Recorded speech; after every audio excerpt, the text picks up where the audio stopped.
ওয়াশে যারা কাজ করেন তাদের জন্য আজকের এই ভিডিওটি।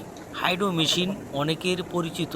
আজকে দেখাবো একটি হাইড্রো মেশিনের বিয়ারিং আমরা পরিবর্তন করেছি। তো ওই মেশিনটি আসলে অনেক পুরনো একটি মেশিন, বিয়ারিংটি খুলছিল না। খুব কষ্টে আমরা হিট দিয়ে বিয়ারিংটি খুলতে পেরেছি। ফাইনালি আমরা নতুন একটি বিয়ারিং লাগিয়েছি।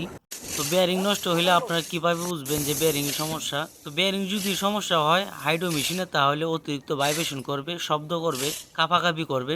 তো এই ধরনের সমস্যা হাইড্রো মেশিনে হয়ে থাকে। তো যারা হাইড্রো মেশিনের কাজ করেন অবশ্যই আপনারা হাইড্রো মেশিনের কাজ সম্পর্কে ধারণা আছে, বা যারা নতুন তারা অবশ্যই ধারণা নেবেন কিভাবে হাইড্রো মেশিন খুলতে হয়। তো দেখেন আমরা অনেক কষ্ট করেছি এই বেয়ারিংটি খুলতে। এই শেপটা অনেক পুরনো এবং জ্যাম ছিল, আমরা ডাম আলাদা করে রেখেছি। তো যাই হোক বন্ধুরা, ভিডিওটি ভালো লাগলে অবশ্যই চ্যানেলটি সাবস্ক্রাইব করে দিবেন এই ধরনের টেকনিক্যাল ভিডিও পেতে। আমাদের পাশে থাকবেন। ধন্যবাদ সকলকে।